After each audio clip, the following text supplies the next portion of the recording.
Hello everyone. So today we start a new topic, that is Alzheimer disease. So what is Alzheimer disease? Alzheimer disease is a old age problem which is characterized by dementia. ये जो condition है वो old age patients को होती है जिसमें कि dementia होता है. और what is dementia? Dementia is a permanent memory loss. हमारे पास 2 types की memory loss होती है. एक होती है शॉर्ट टर्म मेमोरी लॉस जिससे कि हम डिलीरियम कहते हैं, जो कि रिवर्सिबल है, और दूसरी है लॉन्ग टर्म मेमोरी लॉस जो कि डेमेंशिया है और वो इरिवर्सिबल है. सो आगे हम पढ़ते हैं. Dementia is characterised by 4 A's. So here first A stand for agnosia. Agnosia means inability to identify familiar object even spouse. So इसमें क्या होगा, जो पेशेंट होगा वो अपनी रूटीन जो पहचान होगा उसको भूल जाएगा, इवन वो अपने स्पाउस को भी भूल जाएगा. ओके, सो नेक्स्ट पॉइंट है apraxia. Apraxia means inability to perform familiar task. वो अपने जो फैमिलियर टास्क है जैसे कि कॉम्बिंग हो गया, ब्रशिंग हो गया, वो भी नहीं कर पाएगा. नेक्स्ट है एग्राफिया. सो एग्राफिया का मतलब होता है इनएबिलिटी टू राइट. वो लिख भी नहीं पाएगा. Okay, inability to write. Next है A stand for aphasia. Aphasia means speak, inability to speak. So जो पेशेंट होएगा वो बोल भी नहीं पाएगा, जिसे हम म्यूटिज्म बोल सकते हैं. ओके, नेक्स्ट है हमारे पास different causes. So first cause है, number 1 cause of AD that is Alzheimer disease is family history. So Alzheimer में हमारे पास और भी रीजंस होते हैं, जैसे कि अगर पेशेंट हाई कोलेस्ट्रॉल डाइट ले रहा है या उसका हाई कोलेस्ट्रॉल है, हाई फैट डाइट ले रहा है, लैक ऑफ एक्सरसाइज है, ये भी हमारे पास ये भी कॉजेज हो सकते हैं अल्जाइमर डिसीज़ के. Okay, so we have to educate the patient, do exercise daily and lifestyle modification. इसमें हम नेक्स्ट स्टडी करेंगे sign and symptoms of Alzheimer disease. First one is judgment problem. Patient को judgment problem होएगा जिससे कि वो गिर सकता है, there is high chances of fall. Next is personality changes. So वो पेशेंट या तो खुद को वो आइसोलेट कर देगा, लैक ऑफ मेमोरी, उसको याद नहीं रहेगा, कन्फ्यूज़न हो सकता है, डिसोरिएंटेशन हो जाएगा, परमानेंट मेमोरी लॉस हो सकता है. Okay, there is also a 4 A's, that is agnosia, aprasia, agraphia and aphasia. Okay, so next point is, so in Alzheimer disease the number 1 principle is never educate the client.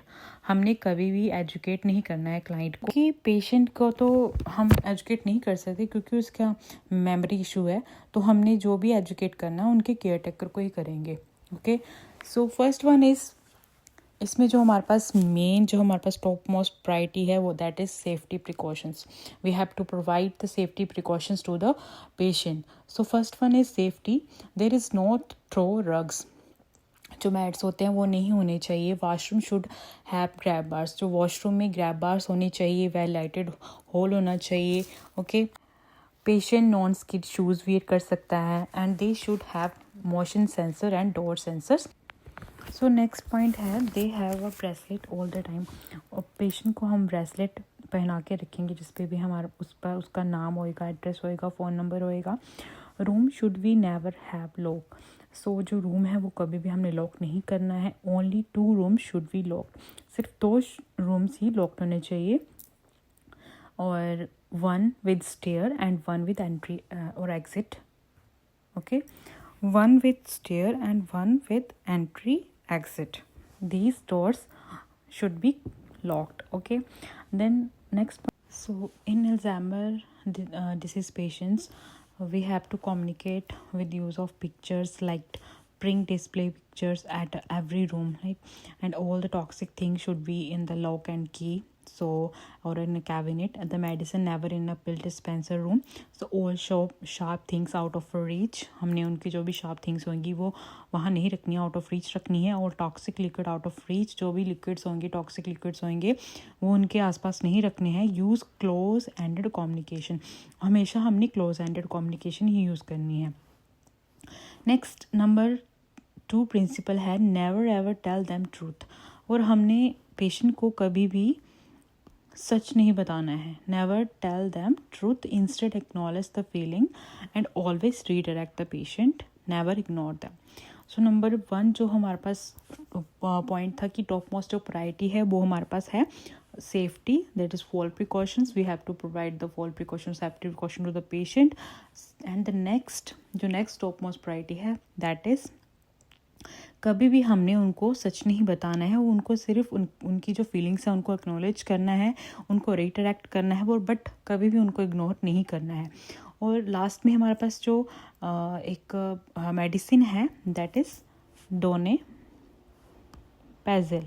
donepezil for confusion, not for Alzheimer. So this drug is for confusion. Alzheimer के लिए नहीं है, but ये सिर्फ confusion के लिए है. So I will repeat again some important points, right? In Alzheimer disease, first thing is this is the old age condition और डिसीज़, और इसमें जो हमारे पास परमानेंट मेमोरी लॉस होता है, इसमें 4A's आते हैं, एग्नोजिया, प्रेजिया, ग्राफिया, फीजिया. Okay.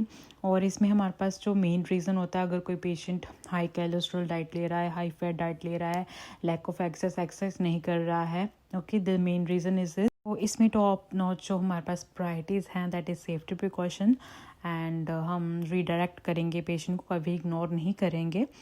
And that's all in Alzheimer disease. Thank you everyone.